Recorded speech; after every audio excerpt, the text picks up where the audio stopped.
स्वागत है आप सभी का यूपी पुलिस कांस्टेबल री एग्जाम के लिए हिंदी की एक और महत्वपूर्ण प्रैक्टिस वीडियो में। ये वीडियो आपके लिए बहुत इंपॉर्टेंट होने वाली है, इसलिए आप सभी लोग वीडियो में लास्ट तक जुड़े रहें। तो चलिए आज की इंपॉर्टेंट वीडियो को शुरू करते हैं। पहला क्वेश्चन है, किसी भाव या शब्द की व्याख्या करने के लिए उस अंश को मूल वाक्य से अलग रखने के लिए किस चिन्ह का प्रयोग किया जाता है? अर्धविराम का, कोष्टक का, उद्धरण चिन्ह का या फिर निर्देशक चिन्ह का? तो किसी भाव या शब्द की व्याख्या करने के लिए उस अंश को मूल वाक्य से अलग रखने के लिए जो कि कोष्टक चिन्ह का प्रयोग किया जाता है। ऑप्शन नंबर 20 का करेक्ट ऑप्शन हो जाएगा। अगला क्वेश्चन, मनोहर सो रहा है, इस वाक्य में क्रिया का कौन सा भेद होगा? अकर्मक क्रिया है, प्रेरणार्थक क्रिया है, द्विकर्मक क्रिया है या फिर सकर्मक क्रिया है? तो मनोहर सो रहा है यह वाक्य जो कि अकर्मक क्रिया का है, तो ऑप्शन नंबर ए इसका करेक्ट ऑप्शन हो जाएगा। जिन क्रियाओं का व्यापार और फल कर्ता पर हो वे अकर्मक क्रिया कहलाती हैं। क्योंकि मोहन सो रहा है तो इसमें सोना जो कि अकर्मक क्रिया है, मनोहर करता है, सोने की क्रिया उसी के द्वारा पूरी होती है, यानी कि मनोहर के द्वारा सोने की क्रिया पूरी होती है, अतः सोने का फल भी उसी पर पड़ता है, इसलिए यहाँ पर अकर्मक क्रिया हो जाएगी। ए इसका करेक्ट ऑप्शन है। अगला, गांव वालों ने मिलकर यह काम पूरा किया, इस वाक्य में मिलकर किस प्रकार का क्रिया विशेषण है? परिमाणवाचक क्रिया विशेषण, स्थानवाचक क्रिया विशेषण, रीतिवाचक क्रिया विशेषण या फिर कालवाचक क्रिया विशेषण? तो यह रीतिवाचक क्रिया विशेषण हो जाएगा। ऑप्शन नंबर सी इसका राइट ऑप्शन हो जाएगा, क्योंकि गांव वालों ने मिलकर यह काम पूरा किया, मिलकर इसमें रीतिवाचक क्रिया विशेषण है। जिस अभिकारी शब्द से क्रिया के होने के तरीके या विधि का ज्ञान प्राप्त होता है उसे रीतिवाचक क्रिया विशेषण कहा जाता है। अगर स्थान का बोध हो वाक्य में तो स्थानवाचक क्रिया विशेषण होगी, अगर समय का हो तो कालवाचक होगी, तो ये ध्यान रखेंगे। अगला क्वेश्चन, जो व्यक्ति वस्तु या परिस्थितियां स्थायी भाव को उद्दीप्त या जागृत करती हैं उन्हें कौन सी संज्ञा दी जाती है? विभाव, अनुभाव, संचारी भाव या फिर स्थायी भाव? तो इसका सही जवाब हो जाएगा विभाव। ऑप्शन नंबर ए इसका करेक्ट ऑप्शन हो जाएगा। ठीक है, और विभाव के अगर भेद आपसे पूछे तो इसके दो भेद होते हैं, एक आलंबन विभाव होता है और दूसरा जो कि उद्दीपन विभाव होता है। ठीक है, ये ध्यान रखेंगे। और संचारी भाव की संख्या बहुत इंपॉर्टेंट है, कई बार एग्जाम में पूछी गई है। तो संचारी भावों की संख्या अगर पूछे तो 33 होती है। ठीक है, स्थायी भाव की संख्या जो कि 9 होती है और अनुभाव जो कि 4 होते हैं। ये आप सभी लोग पॉइंट ध्यान रखेंगे, इंपॉर्टेंट है। अगला, पाटी पढ़ना मुहावरे का सही अर्थ क्या हो जाएगा? खुश होना, ध्यान करना, सबक सीखना या फिर नगाड़ा बजाना? तो पाटी पढ़ना इस मुहावरे का सही अर्थ हो जाएगा सबक सिखाना। ऑप्शन नंबर सी इसका सही जवाब है। अगला, चार मीनार कहाँ है, यह किस प्रकार का वाक्य है? प्रश्नवाचक, निषेधवाचक, विधानवाचक या फिर संकेतवाचक? तो चार मीनार कहाँ है, यहाँ पर पहचान सकते हैं आप, प्रश्नवाचक चिन्ह लगा है तो ये प्रश्नवाचक वाक्य है। ऑप्शन नंबर ए इसका करेक्ट ऑप्शन हो जाएगा। जिस वाक्य से किसी प्रकार के प्रश्न किए जाने का बोध हो उसे प्रश्नवाचक कहा जाता है। ठीक है। अगला, इनमें से कौन सा शब्द अंक का अर्थ नहीं बताता? बोध, भेद, संख्या या फिर चिन्ह? तो इनमें से अंक, तो राइट ऑप्शन हो जाएगा भेद। ऑप्शन नंबर 20 का करेक्ट ऑप्शन हो जाएगा। अगर अंक के भेद देखें तो गोद, संख्या और चिन्ह ये सभी अंक के अनेकार्थी समूह हैं, लेकिन भेद इसका नहीं है, तो ऑप्शन नंबर 20 का राइट ऑप्शन हो जाएगा। अगला, निम्नलिखित प्रश्न में 4 विकल्प दिए गए हैं, जिनमें से उस विकल्प का चयन करें जो शब्द वाक्य का सबसे अच्छा एक शब्द विकल्प है जो किसी भी स्थिति में टाला ना जा सके। असंभव, संभव, अनिवार्य या आजीवन? तो जो किसी भी स्थिति में टाला ना जा सके उसे अनिवार्य कहा जाएगा। Option number C correct option हो जाएगा। अगला क्वेश्चन, वह कविता गायन करती है, इस वाक्य में क्रिया किस काल का बोध करा रही है? सामान्य भूत, सामान्य भविष्यत, अपूर्ण वर्तमान या सामान्य वर्तमान? तो वह कविता गायन करती है, इसमें जो कि सामान्य वर्तमान हो जाएगा। ऑप्शन नंबर डी इसका करेक्ट ऑप्शन हो जाएगा। सामान्य वर्तमान किसे कहते हैं? तो क्रिया के जिस रूप से वर्तमान काल की क्रिया का सामान्य रूप से होना पाया जाए उसे सामान्य वर्तमान काल कहते हैं। ठीक है, मुख्यतः इसका पहचानने के क्या होते हैं, तो सामान्य वर्तमान काल के जो वाक्य होते हैं उनके अंत में ता है, ती है, ते है, ता हूँ, ती हूँ आदि आते हैं। तो जैसे कि वह कविता गायन करती है तो ती है आया तो सामान्य वर्तमान काल है। इस तरीके से भी आप पहचान सकते हैं। डी इसका राइट ऑप्शन हो जाएगा। अगला, हिमालय का सही संधि विच्छेद क्या हो जाएगा, तो हिमालय ये भी गलत है, हिमालय ये भी बी, तो ऑप्शन नंबर डी इसका करेक्ट ऑप्शन हो जाएगा। हिम प्लस आलय यानी कि हिमालय, ये सही संधि विच्छेद हो जाएगा। इसमें अगर संधि पूछे कौन सी है तो हिमालय में, जो कि दीर्घ संधि हो जाएगी। ठीक है, यह स्व संधि का एक उदाहरण भाग है। ठीक है, तो डी राइट ऑप्शन हो जाएगा। अगला, इनमें से कौन सा शब्द घट शब्द का अर्थ नहीं है, मन, शरीर, घड़ा या समूह, तो राइट ऑप्शन है ऑप्शन नंबर डी, समूह, जो कि घट शब्द का अर्थ नहीं है, जबकि मन, शरीर और घड़ा ये तीनों हैं। इनमें से कौन सा शब्द आचरण शब्द का अर्थ नहीं है, व्यवहार, आकांक्षा, आदत या चाल चलन, तो पूछा गया कि आचरण शब्द का इनमें से अर्थ कौन सा नहीं है, तो ये आकांक्षा नहीं है, बी इसका करेक्ट ऑप्शन हो जाएगा। अगला क्वेश्चन, निम्नलिखित प्रश्न में 4 विकल्प दिए गए हैं जिनमें से एक शब्द दिए गए अनेकार्थी शब्द का एक अर्थ है, उस शब्द को चुनें।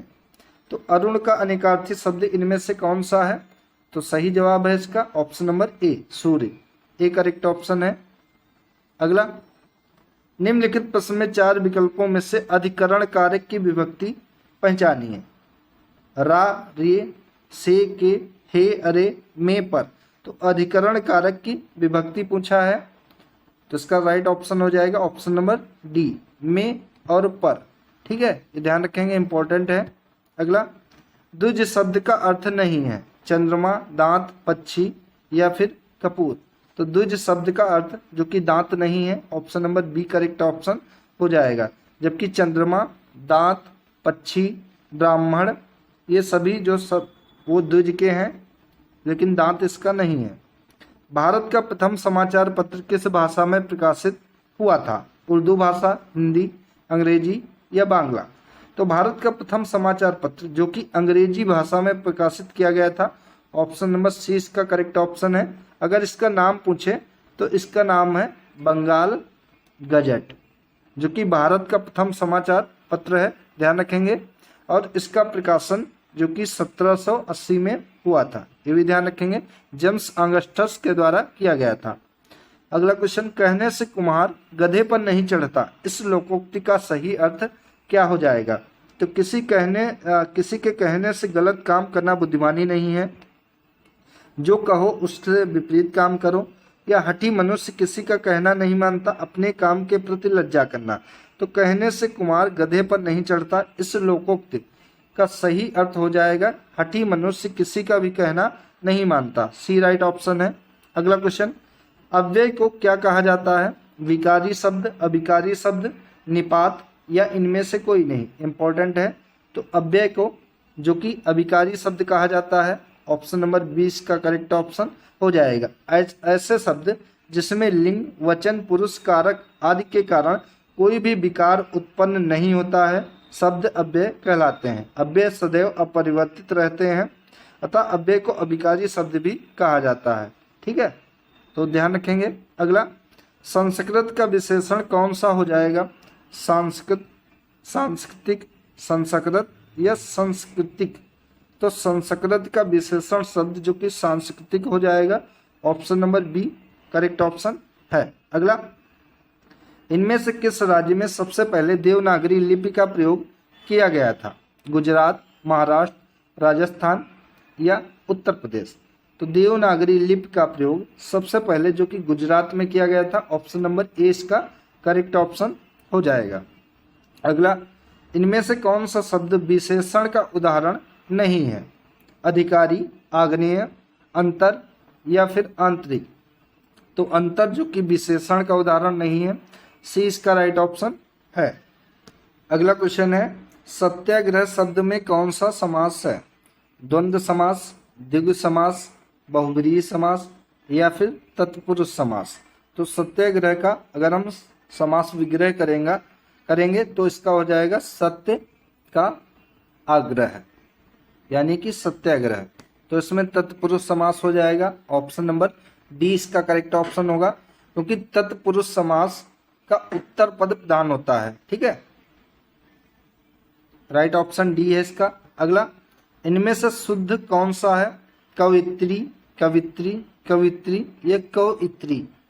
तो इनमें से पूछा गया कि वर्तनी किसकी शुद्ध है, ये कौन सही तरीके से लिखा गया है।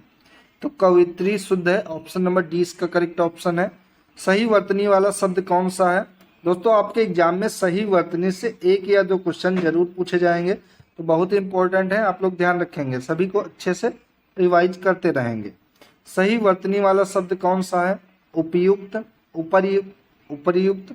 तो ऑप्शन नंबर सी इसका करेक्ट ऑप्शन हो जाएगा। सही वर्तनी वाला ये है। अगला, निम्नलिखित प्रश्न में 4 विकल्पों में से उस विकल्प का चयन करें जो दिए गए शब्द का सही समान अर्थ वाला शब्द है। नाश, तो नाश का क्या हो जाएगा? तबाही, उत्कर्ष, उत्सान, उत्थान या फिर नवीन। तो सही समान अर्थ पूछा गया है, जो कि हो जाएगा तबाही। नाश यानी कि तबाही, ये सही समान अर्थ वाला है। ए करेक्ट ऑप्शन है। अगला, निम्नलिखित प्रश्न में 4 विकल्पों में से उस सही विकल्प का चयन करें जो कि बताता है कि इनमें से कौन सी मीराबाई द्वारा रचित रचना नहीं है। तो मीराबाई जी के द्वारा रचित रचना जो कि राग गोविंद है, नरसिंह जी का मायरा है और राग सोरठा के पद, ये तीनों रचनाएं जो कि मीराबाई जी के द्वारा रचित हैं, लेकिन वैदेही वनवास नहीं है। ठीक है, ध्यान रखेंगे। अगर वैदेही वनवास के रचनाकार पूछे तो ये हो जाएंगे अयोध्या सिंह उपाध्याय, जिन्हें हरिऔध के नाम से भी जाना जाता है। ऑप्शन नंबर डी इसका राइट ऑप्शन है। अगला, माखनलाल चतुर्वेदी को किस रचना के लिए साहित्य अकादमी पुरस्कार दिया गया था? तो माखनलाल चतुर्वेदी को उनकी कविता जो कि हिम तरंगिणी के लिए साहित्य अकादमी पुरस्कार दिया गया था। Option number A correct option है। और यह पुरस्कार इनको 1955 में दिया गया था। ठीक है, अगर साहित्य अकादमी पुरस्कार की बात करें तो इसकी स्थापना कई बार एग्जाम में पूछी गई है। तो 12 मार्च 1954 को इसकी स्थापना की गई थी भारत सरकार के द्वारा। अगला, निम्नलिखित प्रश्न में 4 विकल्पों में से उस सही विकल्प का चयन करें जो कि बताता है कि जहां किसी हानि के कारण शोक भाव उपस्थित होता है वहां पर किस भाव की उपस्थित रहती है? हास्य, वीर, वात्सल्य या फिर करुण। तो ऑप्शन नंबर डी इसका करेक्ट ऑप्शन करुण हो जाएगा। ठीक है, करुण रस का अगर स्थायी भाव पूछे तो शोक इसका स्थायी भाव होता है। ठीक है, अगला, निम्नलिखित प्रश्न में 4 विकल्पों में से उस सही विकल्प का चयन करें जो कि निर्देशानुसार वाक्य परिवर्तन वाला सही विकल्प है। राधा स्कूटी चला रही है, भाववाच्य। राधा से स्कूटी चलाई जाती है, राधा से स्कूटी चलती है, राधा स्कूटी चलाई या स्कूटी राधा चलाई। तो इनमें से भाववाच्य परिवर्तन करना है, जो कि हो जाएगा राधा से स्कूटी चलाई जाती है। ऑप्शन नंबर ए इसका करेक्ट ऑप्शन हो जाएगा। ठीक है, जिस वाक्य में क्रियाकर्ता और कर्म को छोड़कर भाव के अनुसार हो वहां भाववाच्य क्रिया होती है। केदारनाथ सिंह को उनकी किस पुस्तक पर साहित्य अकादमी पुरस्कार प्राप्त हुआ है? तो इनकी पुस्तक है अकाल में सरस। इसके लिए 1989 में इनको साहित्य अकादमी पुरस्कार प्राप्त हुआ है। बी राइट ऑप्शन है। अगला, इनमें से सकर्मक क्रिया का वाक्य कौन सा है? बालक खिलौना पाकर हंसता है, बालिका निबंध लिखती है, मंदाकिनी सोती है या पक्षी आकाश में उड़ते हैं। तो सकर्मक क्रिया का पूछा है, तो बालिका निबंध लिख रही है, यानी कि कलम से निबंध लिख रही है। बाकी पक्षी जो कि आकाश में उड़ते हैं, बालक खिलौना पाकर हंसा और मंदाकिनी, ये सभी अकर्मक क्रिया के उदाहरण हैं। लेकिन बालिका निबंध लिख रही है, ये सकर्मक क्रिया का उदाहरण है। 20 का राइट ऑप्शन हो जाएगा। इनमें से संवृत स्वर कौन सा है? ओ, ई, औ या छोटा। तो इनमें से संवत स्वर जो कि ऑप्शन नंबर बी हो जाएगा, ई है। अगर इसकी बात करें तो संवत स्वर जो कि 5 होते हैं, ध्यान रखेंगे 5 संवत स्वर होते हैं, जो कि छोटी ई, बड़ी ई, छोटा ऊ, बड़ा ऊ और ई। ये 5 जो कि समरस स्वर होते हैं। अगर अर्ध समरस स्वर पूछे तो ये 2 होते हैं अर्ध समरस स्वर, जो कि ए और ओ, ठीक है। और विवरस स्वर जो कि एक होता है, ये होता है बड़ा आ, ये ध्यान रखेंगे, ठीक है। अगला,